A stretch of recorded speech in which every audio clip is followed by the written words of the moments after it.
Well, good afternoon, everyone, and welcome to the TLC Fall Seminar Series. My name is Erin French, and I'm an instructional designer in the Teaching and Learning Center. My TLC colleagues and I are thrilled to have you join us today for what promises to be an engaging and insightful discussion of scholarly teaching practices in health science classrooms. We hope this session will inspire meaningful dialogue and provide practical strategies that you can apply in your own teaching. I know all of you here today are committed to creating meaningful experiences that resonate with your students. In an ever-evolving educational landscape, how do you keep pace with new teaching methods and technologies? Where do you turn when you face teaching challenges? And how do you consider making changes in your teaching? By approaching these questions or others that you may have about your teaching practice with a scholarly teaching lens, we can address the need for a more evidence-based, reflective, and collaborative approach to education that enhances both teaching practices and student learning outcomes. To ensure all of us are on the same page, I'd like to define scholarly teaching. For the purposes of this panel, we're using the definition developed by Potter and Kustra in 2011, which is teaching grounded in critical reflection, using systematically and strategically gathered evidence, related and explained by well-reasoned theory and philosophical understanding, with a goal of maximizing learning through effective teaching.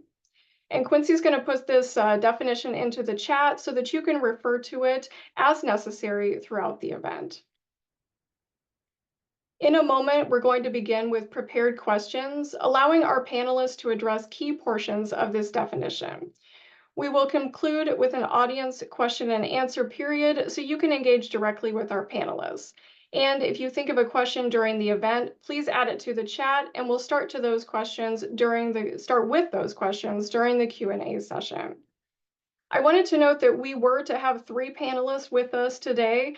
Dr. Kaylee Welch-Bacon was to be our 3rd panelist. Unfortunately, she's having some technical difficulties with her internet and she'll be unable to join us. But we're still going to proceed with our 2 panelists who were able to join us, and I will introduce each of them now. Dr. Neal Chamberlain holds a BS in biology from Indiana University of Pennsylvania and a PhD in medical microbiology and immunology from The Ohio State University. He completed his postdoctoral fellowship at University of Texas Southwestern Medical Center in Dallas. Dr. Chamberlain joined the Kirksville College of Osteopathic Medicine in 1989, and he is currently a professor of microbiology and immunology who teaches about infectious diseases to KCOM and MASDO students. Welcome, Dr. Chamberlain. Our other panelist is Dr. Mohamed Rahhal, who earned his BDS, MSc, and PhD in prosthodontics and implantology from Cairo University in Egypt.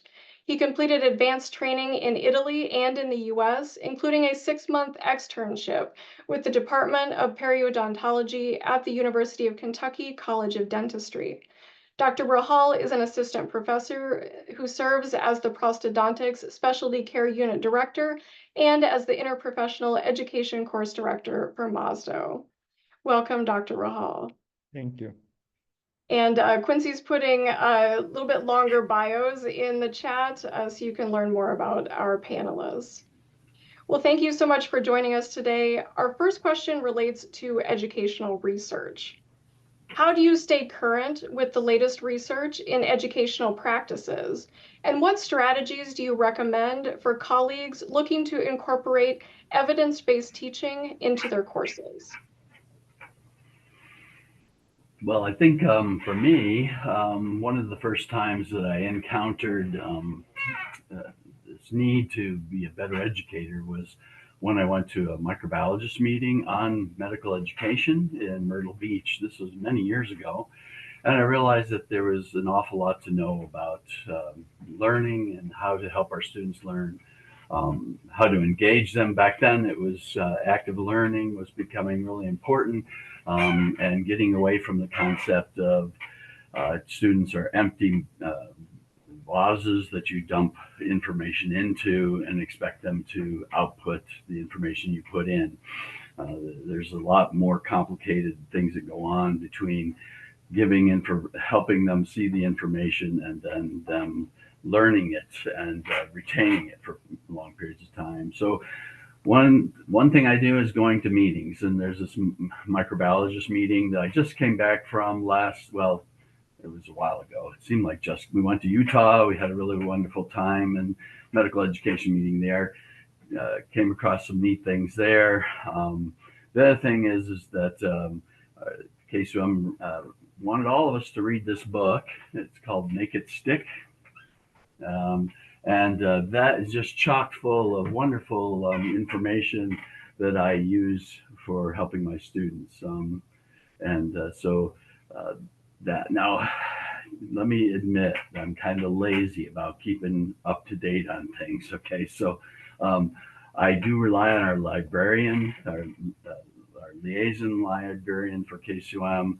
Recently, I was writing a paper and I said, well, what learning theory would I need to put in the paper to make this attractive to other learning educators? And so she did some search for me and found the learning theory that I'd never heard of, activity theory that might be valuable in helping me write the paper. Relying on our librarians because they can help a lot.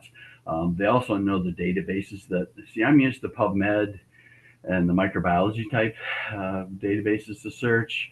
Learning resources are a little bit foreign to me, and so having a good librarian to help identify those databases. And the last thing is the teaching and learning center that we have here at the university. I have learned a ton about teaching and student learning from the people at the Teaching and Learning Center that really enjoy, specifically, I've known Julie for a while and Quincy for a while, knowing them and asking them questions. They're a really good touch point, in my opinion, and I'm sure Erin is as well. As far as, and Jay, I haven't met Jay yet, but and Brenda, it's grown, which is good. To get you started as well, because sometimes I'll ask and she'll say, "Oh, well, I'll try this, this, and this." I go, "Oh, okay, well, I'll go look those things up." So that's my long-winded answer. Sorry about that. Mohamed, did you have anything you wanted to add? I think you said it all, Dr. Chamberlain. Sorry. No, you're good. Uh, I can just add a quick thing. From a dental perspective, I follow the Journal of Dental Education as a reference, and also sometimes reach out to some colleagues and keen on attending some eminent organizations and meetings like the ADEA, and talk with experts about each field. That's a thing from a dental perspective. This for teaching dental stuff, this would be my main reference. Great, thank you both. You talked about going to the literature, especially in Dr. Chamberlain's answer. Do you have any suggestions for your colleagues in attendance about how to read educational research articles? Well, if you're like me, who's naive and to the medical or to the education literature, have at hand the access to the internet to find out what all these words mean. Because when they say constructivism or behavioralism or cognitivism, I would have a thought of what that meant. But then when I would go and look the definition up, first of all, it was usually long-winded, and I get lost halfway through the definition. But rereading those things, because there's a tendency when you're used to a field and reading in microbiology literature to know most of the words, but this is a brand new vocabulary. It's also very precise, just like the language is in microbiology, and so making sure I don't assume what's in the literature. Also, I'm a lazy reader, so I first of all start with the abstract. I then go to the discussion, and then if I'm excited about the paper, then I'll start looking at the results to see if it's real. Materials and methods also help. The thing that mystifies me, and I usually need help from somebody on, is the statistical analysis in medical education is much more complicated than what I'm used to in medical microbiology. And so getting access to a statistician, which we have a couple here at ATSU, to ask them what these things mean, Crobox, and all these other names. I was used to student t-test, and I'm used to chi-square analysis, and some of those more simple things. But because it's a human industry and it's a human industry for learning, it requires a much more sophisticated approach to statistics than what I'm used to. And so you get yourself out of a lot of trouble submitting to journals if you, from the get-go, talk to a statistician and find out what analysis you might need to do to make the thing you're going to submit to a journal much more palatable for them to review. So that's my opinion.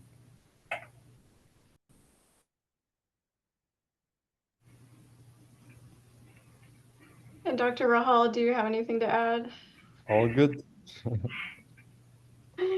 Well, thanks for those tips. All right. Another part of the scholarly teaching definition refers to critical reflection. How do each of you incorporate critical reflection in your teaching? And if you can, please share a moment when critical reflection changed your teaching. So do you mind, Dr. Chamberlain, if I start this time? Not at all. Go for it. I've Thank been you. too early on these things. So, first of all, I've been lucky to work as a faculty in both Kirksville and St. Louis. And this, I'm talking about two different setups. The preclinical setup in Kirksville for almost 3 years, and now it has been a few months in St. Louis with the clinical requirements from the students. So, I'll start with Kirksville. Talking about Kirksville, critical reflections for both myself and also as a part of the students' evaluations is an integral part, especially from an interprofessional education perspective.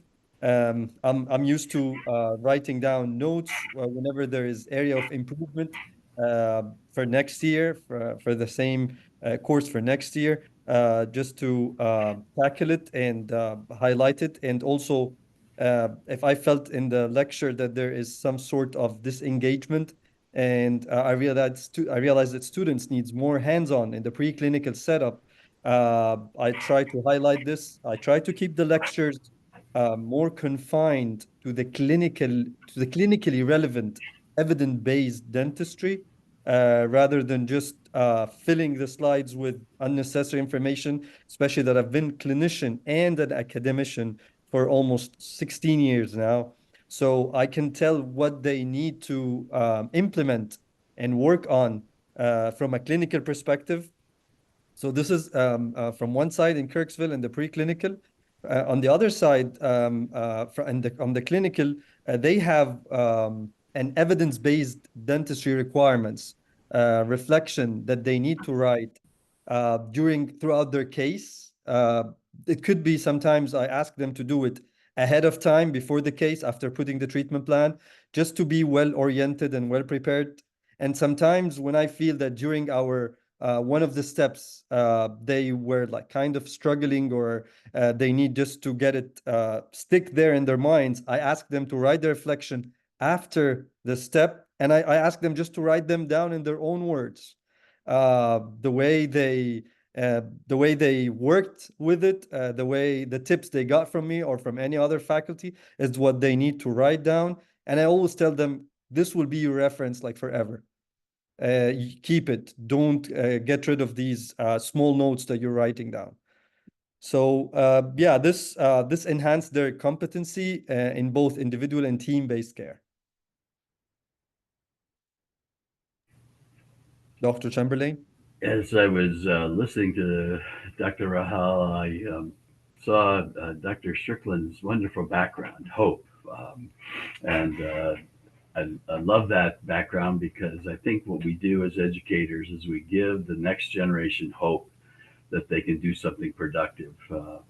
One thing I realized when I came to KCUM a long, long time ago was that we were given as a department a task which was strictly a clinical course. We were given a course called infectious disease, and that course was to be a bunch of microbiologists, and the microbiologists were great at the microbiology, we thought, but we didn't really understand how infectious disease worked. That's because we didn't have any clinical experience, and which is nice about our other panelists is having this dental experience. He could critically reflect on what he did in his practice, and now what does he need to give his students that's relevant for them.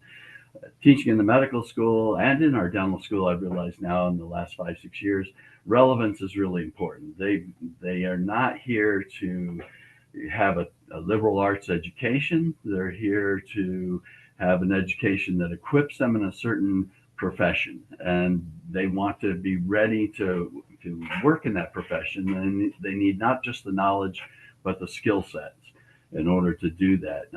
Some are more skill oriented than others. Dentistry is really skill oriented. Learning how to, I call it drill and fill type things are really important. Pound and crown is my other thing for dentists. I just recently had the crown put in, and the dentist, if she had done a terrible job, I would be in pain for a long, long time. And dental pain is no fun. But anyways, we were given this infectious disease course to do, and my most significant critical reflection was when I was in a Walmart talking to a physician that had graduated from our department, from our school at KCUM, and I knew him from playing basketball with him in the younger days, and I was complaining about how students don't seem to be learning any of this infectious disease that we're teaching them. They seem to be not progressing very well. And it was Dr. Anderson. He responded. He said, "Well, Neal, you do it wrong."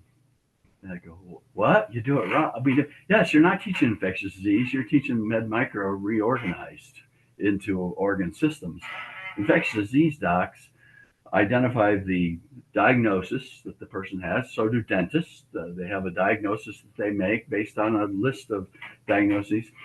They then know what the causes of those possible causes of those diagnoses are, and then they affect a treatment plan based on their testing and their ruling out down to the most likely cause.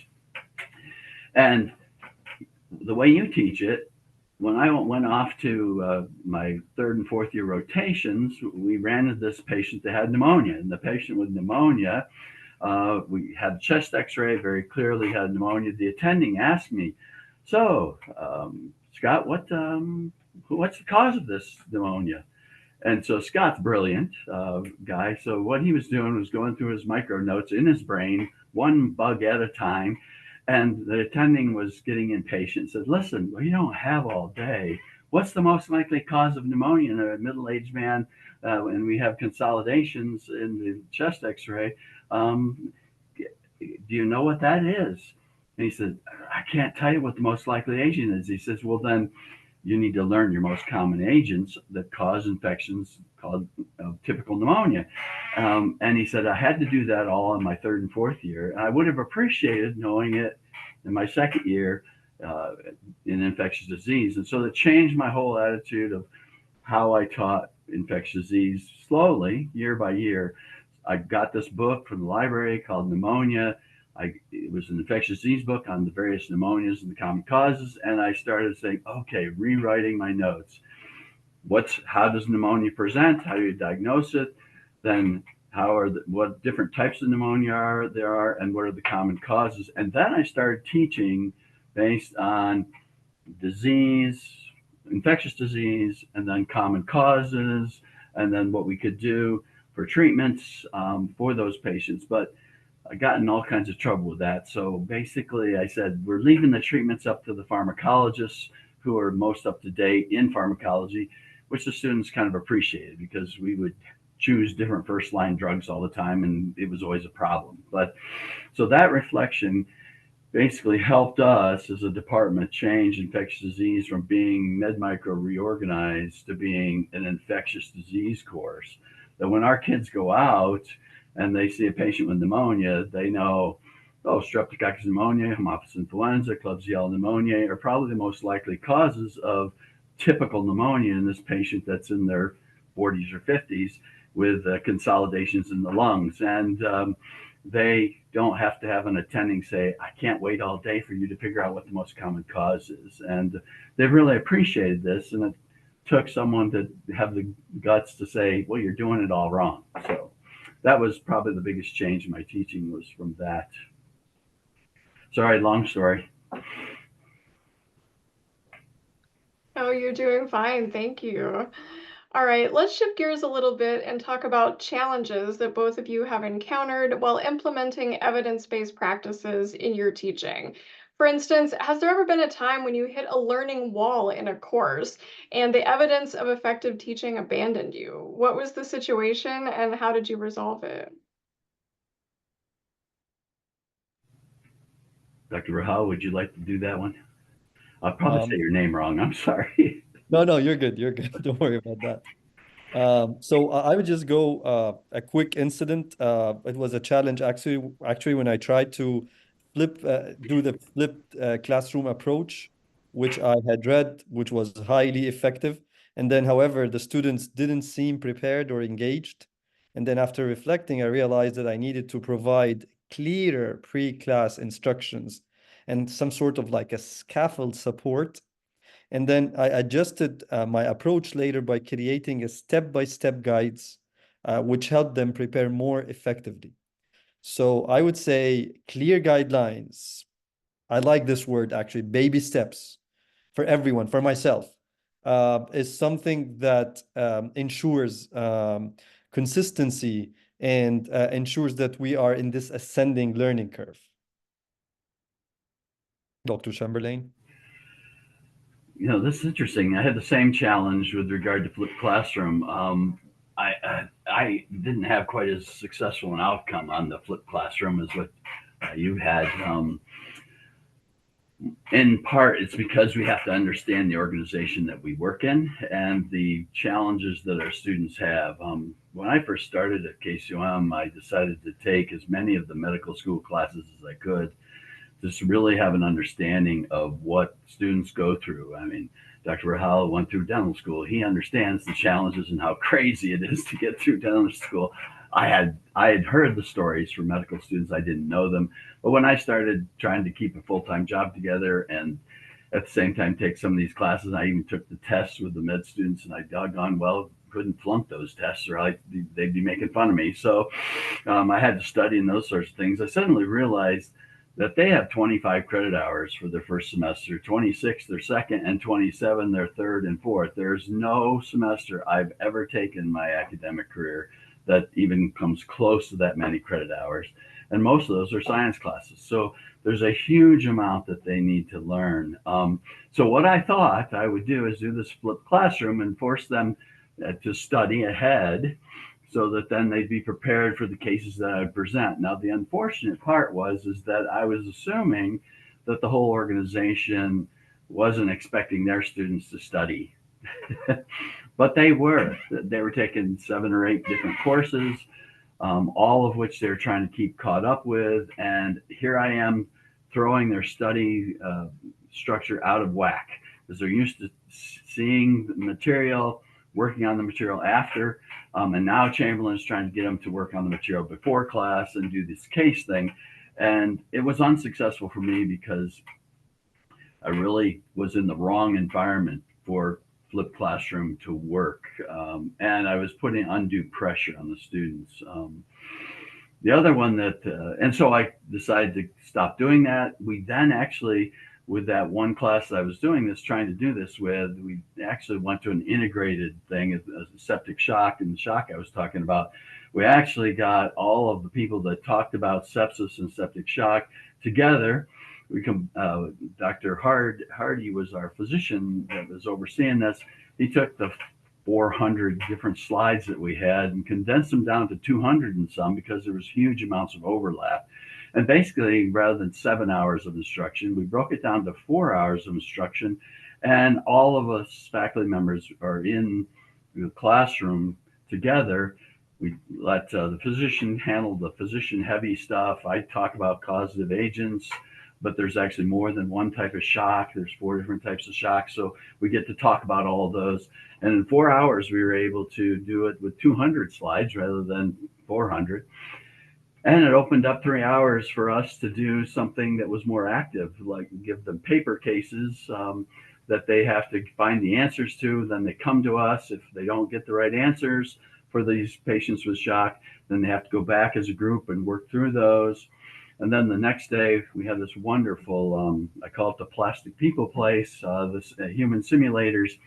And we have them work as groups in a human simulator lab where they work through a patient with shock. And it could be septic shock or cardiogenic shock or hypovolemic shock. And there's another one, I always forget it, but distributive shock. And so they work through that. And I think that we've had much better outcomes than my flipped classroom or us being in various silos separated from each other, and integrating it has come.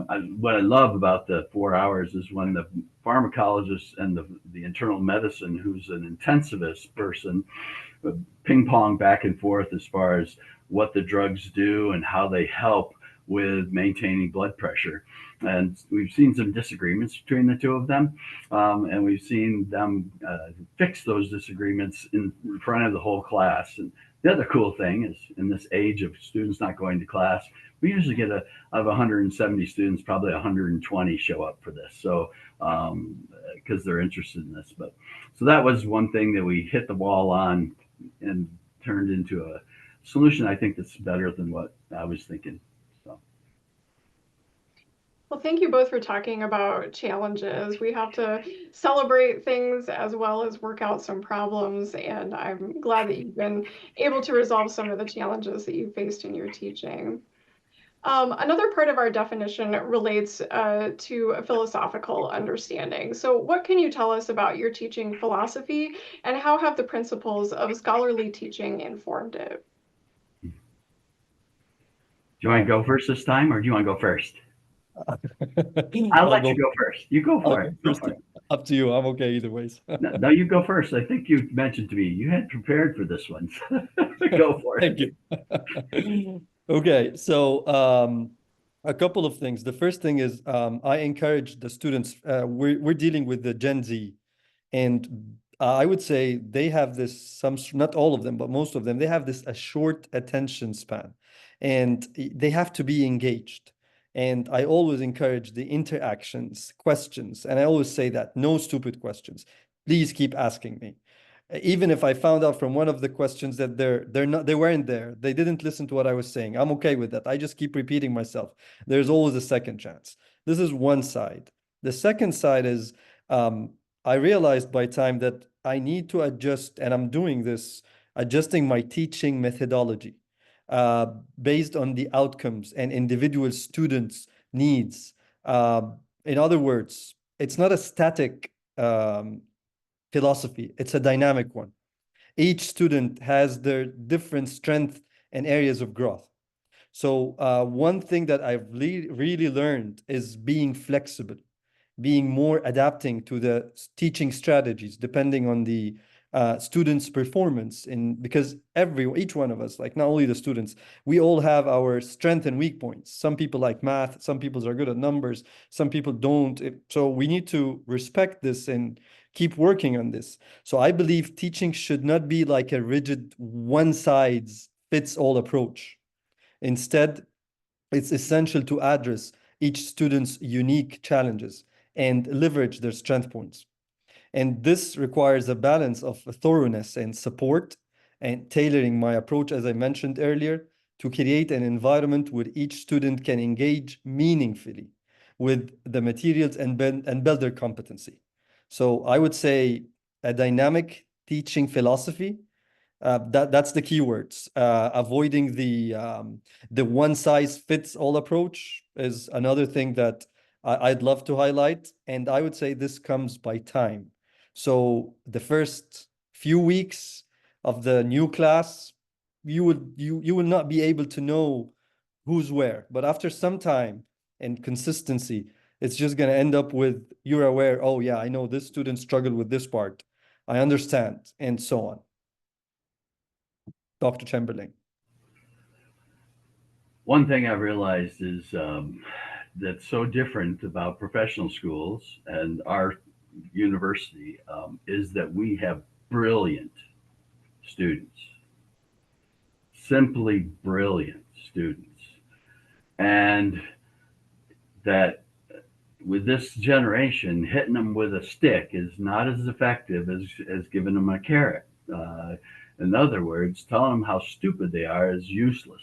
It just basically demotivates them and tells them that maybe it's imposter syndrome, we should go somewhere else. And so I have avoided that approach. My approach is more of what Dr. Sexton's making us learn, is that growth mindset. And as I've read that literature on growth mindset, I've realized, yeah, that is really a much better teaching philosophy than hit them with sticks philosophy. It's the idea that, boy, you guys can do this. And failure is just an opportunity to learn something. And that you may have to work harder on something that your friend doesn't have to work on, but you can learn it because you are brilliant. There's 100 other kids that wanted to get into this seat you're sitting in, and you guys can do this. I have full faith in your ability to do well in my class.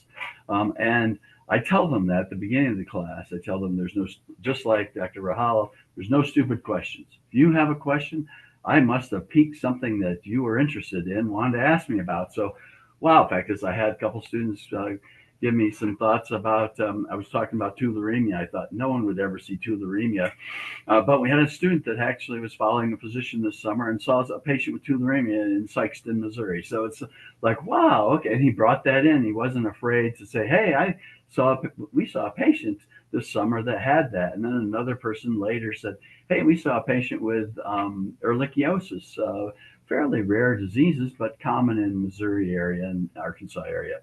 But so they aren't afraid to interject, to talk, to ask questions, because I think in part it's because I tell them, you're really bright, you're doing really well, and you can get this. It's not impossible for you, but it may take hard work. More hard work than what you had anticipated when you first took the course. Now, infectious disease and micro is easy compared to physiology with all that physics and all that stuff, okay? But there's still some challenges that students have with infectious disease. And so thinking of them as able to do this, growth mindset, and thinking of our students as bright, brilliant people that are really overwhelmed for most of their week. If they get sick for 2 or 3 days and can't study, they're behind, because we don't give 3 concepts in 50 minutes. We give more like 10 concepts in 50 minutes. And if you have 4 classes like that every day, you're behind a ton if you're just ill for a while. And so also giving people a break when they are sick and saying, you can make this up, and not giving them a hard time about it. That has helped a lot with medical students. The other thing is they really realize that I know that they have tons of time studying, and I agree with them that this crazy thing we call medical school and dental school is way overblown, and they should have 5 years rather than 4. But the professions say, nope, you got to do it in 4.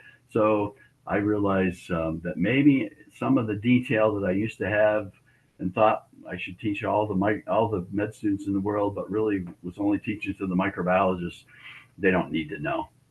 But is it career relevant? Is it relevant to their career and to where they've chosen to go into?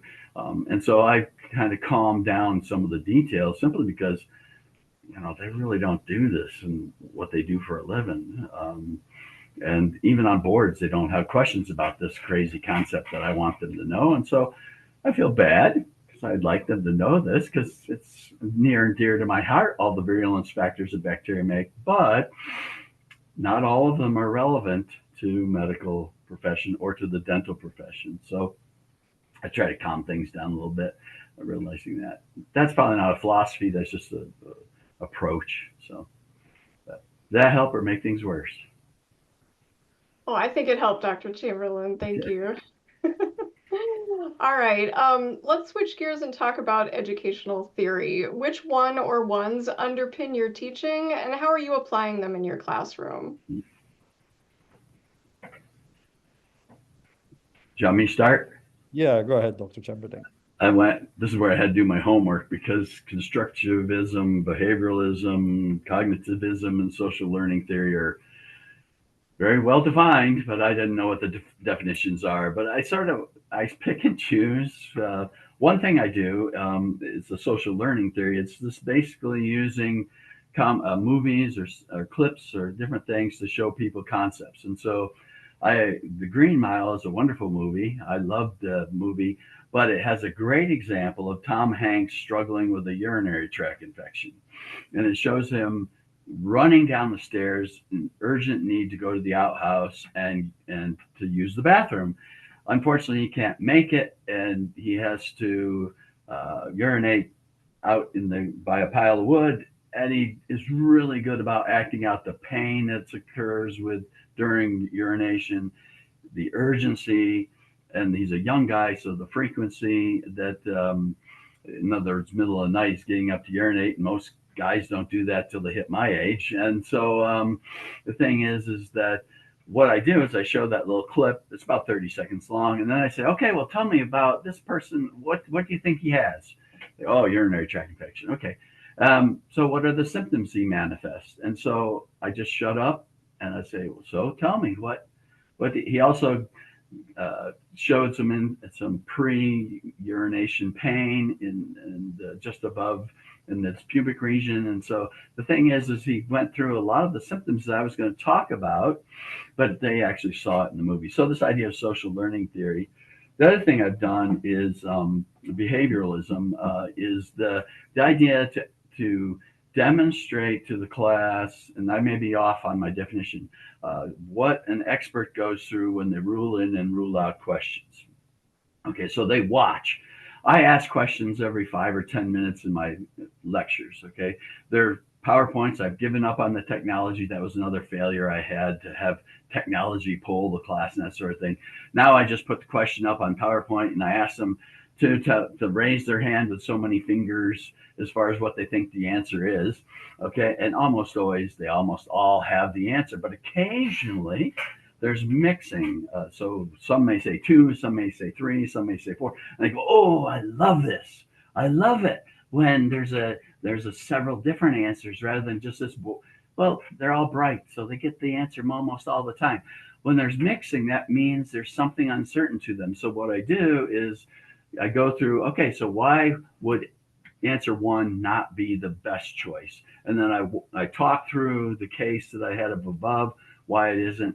And so I rule in the right answer based on the case and the data, and then rule out the other 4 answers, doing it in front of them so they can see, oh, so that's how this guy anyways thinks about it and how he rules in, rules out, and probably what he wants me to do when it comes examination time. And so I use a little bit of behavioralism theory in demonstrating to them, and they passively are looking. The other thing I do is constructivism. So dentistry and medicine are both built on explanatory science, okay? Not basic science, explanatory science, okay? Because we can explain some things going on that explain the clinical phenomenon. And so what I tend to do in infectious disease, I said, listen, before we start this class, you're going to have to remember, go back to a lot of your microbiology notes, a lot of your biochemistry notes, even some histology, maybe some anatomy, in order to fully understand what's going on with these patients and the diseases they manifest. Definitely you're going to have to learn your immunology again. So realize this, that medicine builds. And as you learn these concepts, they're not to be learned and burped out and forgotten, but that they come to haunt you. As I say, biochemistry is going to haunt you again. Histology is going to haunt you again. And because I'll ask them, there's a certain cell type on the slide. I say, well, is that a squamous epithelial or a cuboidal epithelial cell? Well, that was in histology. Well, we need it for infectious disease as well. And so building on that knowledge encourages this constructivism. And the last thing I do is I steal from the cognitivists that say the students learn as they build things, as they make things. So I encourage them. I said, listen, I didn't give you the table to compare and contrast all of these different diseases that look alike, but I encourage you to build that table yourself and to figure out where this disease is different than that disease, because as you build the table, you will learn more than if I just give you the table. So I won't sometimes I break down, give them the table, but a lot of times I won't, and I'll say, that's something you need to do, because as you're building the table, you'll learn an awful lot that you won't learn if you take somebody else's table or I give you it. So I hope I didn't destroy all learning theory concepts and definitions, but that's sort of what I've gone through.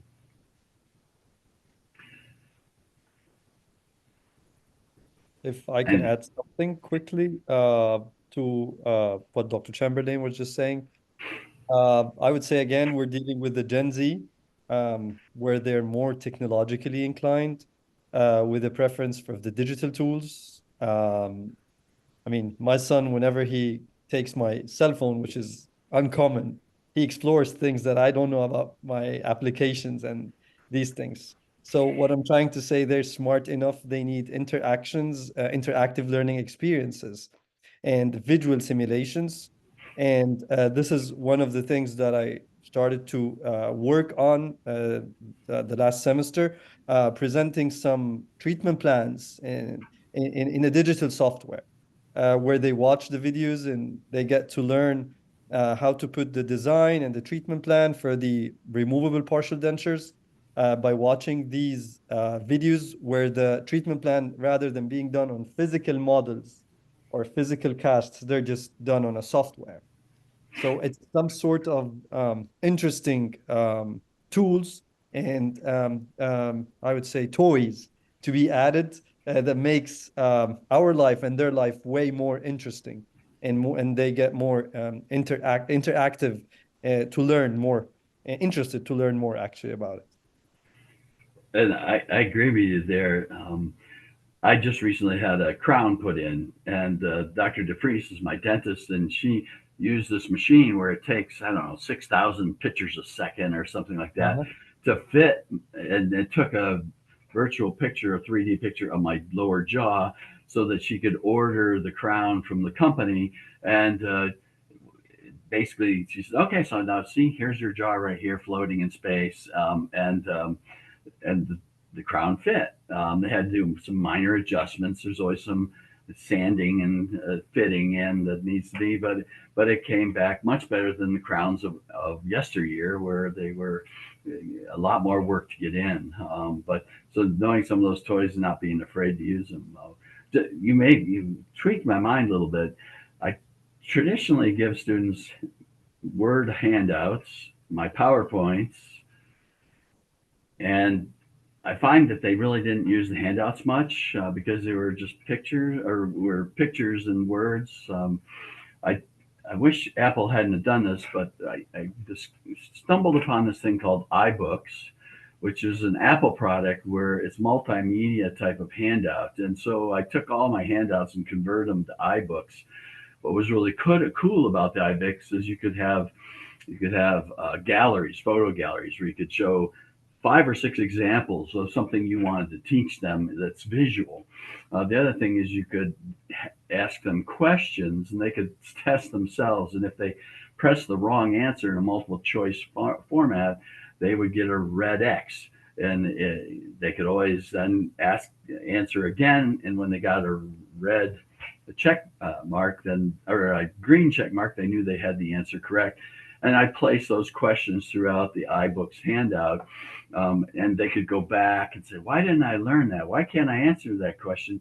And they could go back. And so using technology, we have the iPads and they work great with the iPads. And then doggone it, Apple gets rid of the technology, but I still have the author software on my Mac in one of the offices, so I can still mess with the iBooks until that dies. But yes, technology, they much prefer my iBooks handouts than they do the regular handouts. Anything to hook them, to get them interested. Thank you both for sharing your perspectives on that. I want to move towards wrapping up our panel now with one final prepared question. What advice would you give to faculty who are hesitant to adopt evidence-based teaching methods, particularly those who have successfully adopted traditional approaches? And how can we facilitate a cultural shift towards embracing evidence-based practices? I'll let you start, Dr. Rahhal. Okay. I would just simply say, for those faculty who are hesitant to, I would always suggest and recommend trying new approaches and starting small, like incorporating one evidence-based strategy into a single lecture. It shouldn't be much, again, baby steps. And to facilitate the cultural shift, departments can offer the workshops, showcase the benefits of evidence-based teaching and backed by data on student performance and engagement. That's pretty much all what I would recommend. And the other thing, as Dr. Chamberlain, I would second him in using these some sort of applications. There is an application, I remember his name is Kahoot. I don't know if anyone heard about it or not. It's a very interesting applications where you can just present the questions to the students. They can just scan the QR code, questions show up, and then they start like responding with the right answer. And then if it's wrong, they give them another chance, especially for the interprofessional education activities. When we're collaborating with different schools, we use this kind of applications. Dr. Chamberlain. Ooh, that's pretty good. You're way ahead of me in this technology stuff. Still learning. One thing, basically, you've heard the saying, "The proof is in the pudding." Our explanatory scientists here, that's my major audience to have to prove how things work. So if you have data that shows students are learning and doing a better job of learning, they're more convinced that, well, maybe I should try that. Recently, from the Make It Stick book, I realized that I hated practice questions when I first got here. I thought they were just the easy man's way of learning material. But in truth, what practice questions do for students is helps them practice applying their knowledge. And since all of my questions are pretty much case-based questions, if I give them case-based practice questions, they're able to say, well, this is where I need to learn more, or wow, I've got this one worked out, so I don't need to worry on that one. So Make It Stick says this is really valuable and that people do better. And so I had to prove it to myself. So I love a little humor with any of my teaching. And I realized one very important thing is that you can schedule emails into the future. That was so remarkable for me. Most of you are going, yeah, Neal, we've known this for a decade now. But I didn't know this until 2 years ago, that you could schedule emails in the future. And what my goal was is I wanted to give them practice questions from Dr. Humorous, okay, who is helping me write these questions. He's fictional, and they know this, but it's kind of a fun thing. So Dr. Humorous and I will ask questions, and what we do is we ask those questions after I get done with a series of lectures. So systemic lectures are ending tomorrow, and I have some Dr. Humorous 9 or so questions lined up to give them one question a day. In fact, as I learned this in academic medicine, some professors did this. Actually, it was multidisciplinary, where they give them a question of the day, and they found student outcomes improve significantly. So I do this with every section I teach, especially notice this in GI and in gastrointestinal and genital urinary tract infections. I give these Dr. Humorous questions. And then what I did was I compared students' average exam average before I had for 2 classes before I did the Dr. Humorous questions, and then started comparing them to 2 classes after. And a student, the mean exam average for those sections went up 3 to 4 percentage points for the class average. And I go, whoa. So we went from 88%. My students do well on my test. So 88% to 92% or 91%. I'm going, that's significant. And I had less students failing the exams. And I said, well, this might be something if they participate, because it's optional. They don't have to do this. That could help student performance. And so then I had a poster last year at IBRS, our meeting we have. And there were some students and people that came up and asked me about it as far as the proof is in the pudding. And I have one of my colleagues that in our department that says, it looks like they're doing better on their exams because you give these questions. I want to do that too. How do you do that? And I said, well, it's through the marvelous technology of emailing in the future and through dreaming up your own questions and then having the answer the next day. Now that I have those made up, it's just the time to put it into the email. So it went from being several hours the first year I did it per section to now half hour, 45 minutes to put those questions in. And since it's optional, they don't know that those same questions were asked the year before. And I've done it 3 or 4 years in a row, and we've maintained a good average as far as class average. Now there's some other variables involved. If we do this thing called case presentations, and if we have case presentations plus the Dr. Humorous questions, they do better. If we just have Dr. Humorous, I have yet to get them to improve like I'd hope, but I think it's because of this double assessment. So and also probably not everybody's taking the questions, but Megastick was right. If you give them practice questions, even though I thought they were, evil to give students, they actually do better on my assessments, which I'm hoping is an evaluation of what they've learned. And it's low tech.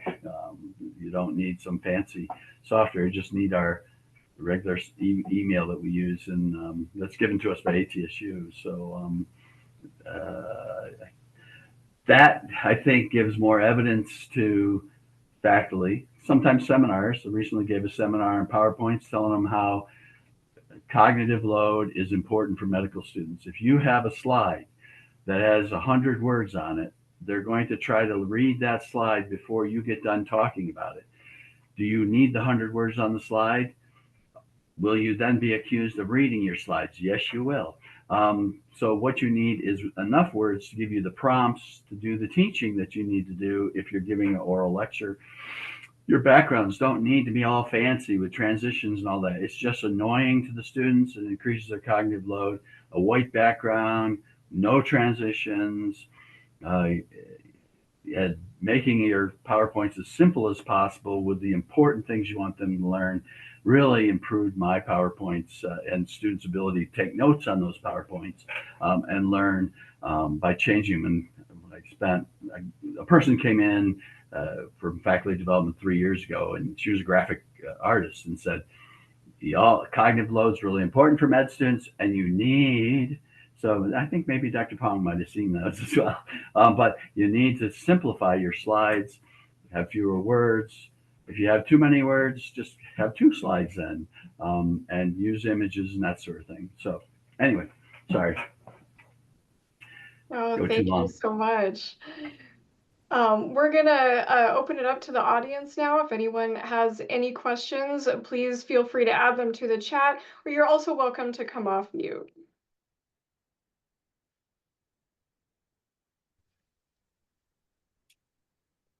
Hi, Milton, go ahead. Hi, this is a great presentation. Thanks for doing it. I've learned a lot here. Neal, I have a challenge for you.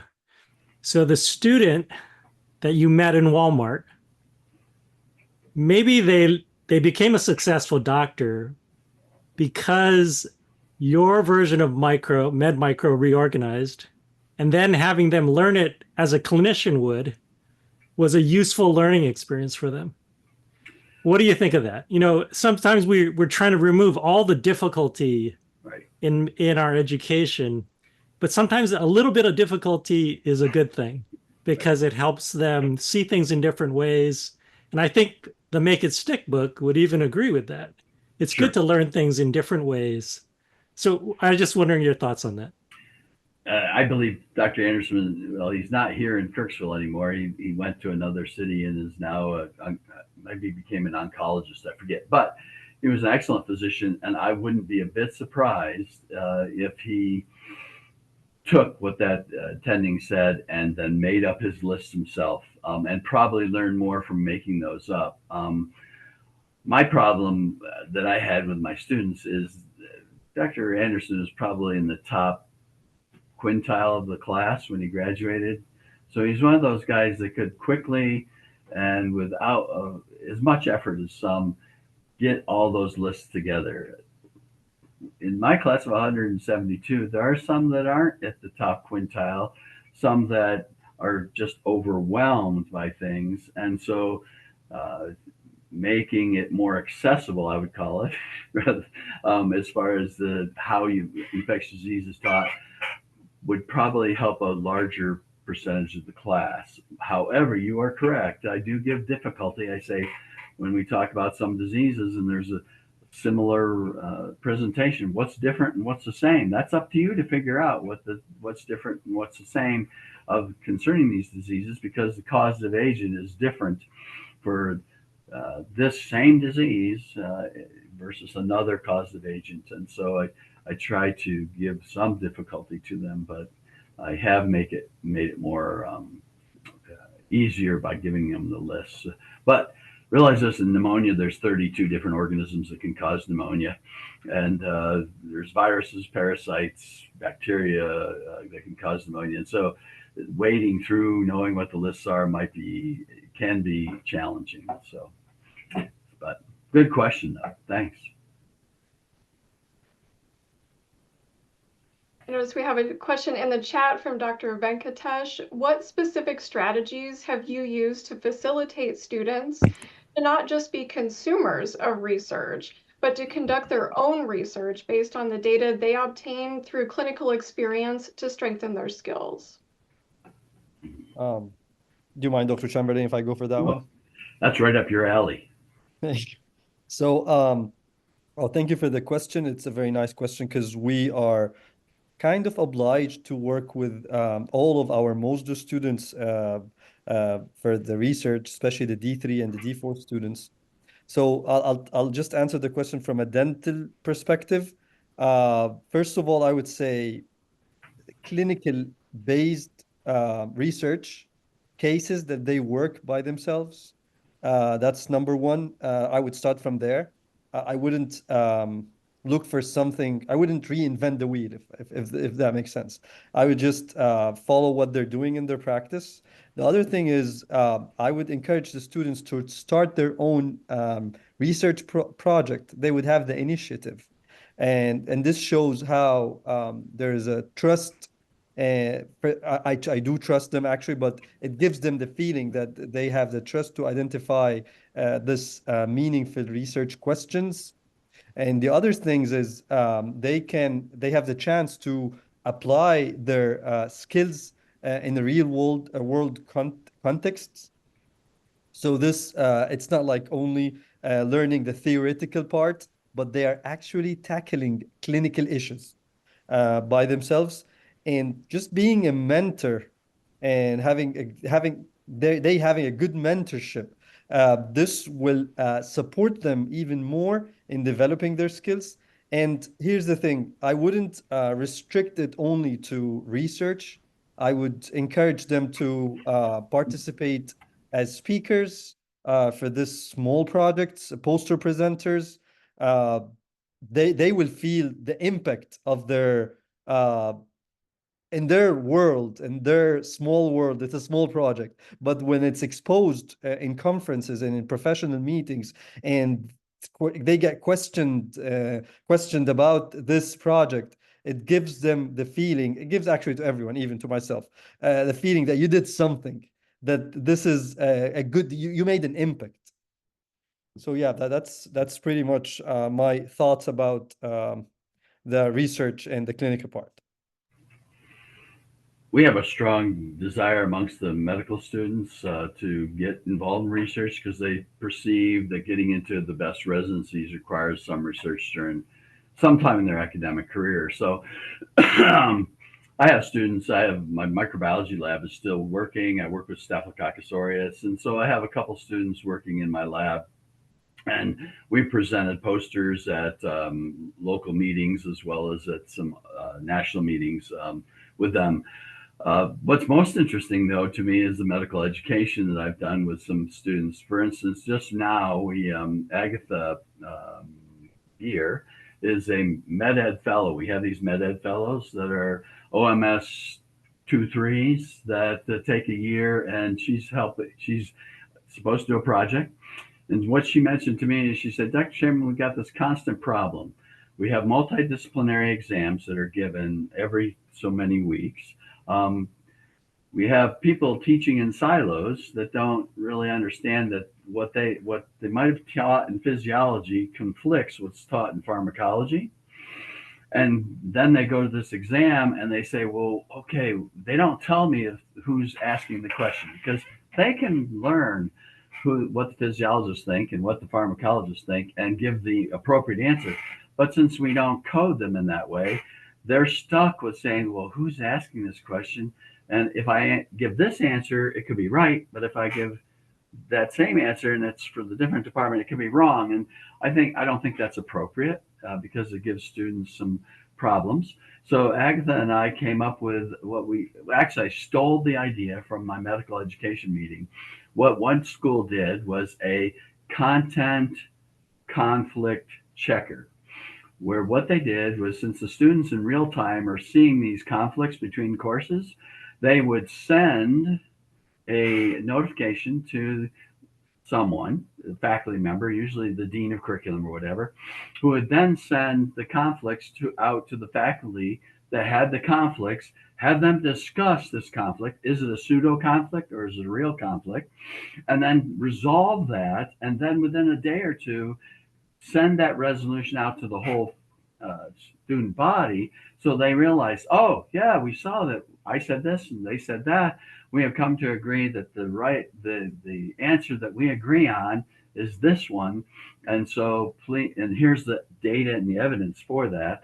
And in about 3 months, we've gotten 20 different reports from students concerning conflicts. One of them was a pseudo conflict. And the rest of them were actually genuine conflicts or, differences, discrepancies between courses. And we were able to, in all but one of those cases, fix those and help students better. So I never do these fun little things without saying there's got to be a publication in this somewhere. So Agatha, myself, and the assistant dean of curriculum, Dr. Sexton, are writing a paper. We submitted it to Medical Education Online. They didn't like it. So we're trying to restructure it for a different journal. Because I think there should be some scholarly work to demonstrate, because at this meeting, someone said they did this and they hadn't published it, because I looked and there was nothing about this in the literature. And so I'm thinking, why shouldn't the world know about this? Now, I know that a lot of MD schools are in front of us because they have integrated all their curriculum and they don't have the silos like we do. But there's still a lot of schools that have the information siloed and they have these conflicts between courses. And what we found is we're starting to repair some of those, and probably will always need them, because as we have faculty come and faculty go, there'll be new conflicts that'll occur or discrepancies. And so Agatha's been wonderful about getting the data sets and saying this is how many and what first years said and what second years said. Students have been very professional. I've been really excited about that in their checking and sending reports to the associate dean of curriculum. And I've seen this little nice thing that I saw could help our medical education, could be a publishable event. So turning it into medical research is always something I'm eager to do, rather than just let it die at the local institution. Others should know so they can do the wonderful stuff we're doing. So anyway, sorry. Thank you. Why don't we wrap up today with one last question out of the chat from Dr. Freeman. I believe that heuristics and rules of thumb shouldn't be dismissed completely, but that we should use caution in espousing them in the classroom. Does anyone have a thought or an opinion, agree or refute? Well, I agree actually that it shouldn't be those quick tricks or general rules sometimes can be useful, but we should be careful about overusing them. But at the same time, there is this dilemma that I don't want to lose my students in classrooms, especially when we're talking about the didactic parts. So going in depth sometimes could end up with easily losing them. So like some sort of balance and just using this rule of thumb thing as a starting point, um, and they would be aware, and then informing them that, well, this is just some quick tricks, some general rules, some clinical highlights that you need to be aware of, but you would have to read more and go through other be careful about the content, the clinical content and the scientific content. And I hope I just made it clear. It's just a matter of teaser or like a starting points, and then taking it from there would be the good approach. My thought is I thought I had the answers to everything when I got done with my bachelor's degree. And then I went to grad school. And my professors told me, well, yeah, but it's more complicated than that. And then they would go into this long description of why it's more complicated. Okay. I was ready for that because I had learned all the easy answers, and thought I knew all the important rules. And now these guys are breaking it down and saying, yes, that rule is valuable, but here's the exception, here's the exception, here's the exception.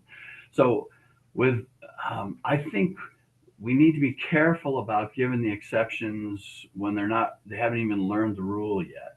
Okay, so there's certain things that there's exceptions to because you're been in the profession for a long period of time, and in the back of your mind is saying, yeah, there are exceptions to this. Well, I need to tell them, but if you tell them too soon, I had a colleague that did this, that told the exceptions right away.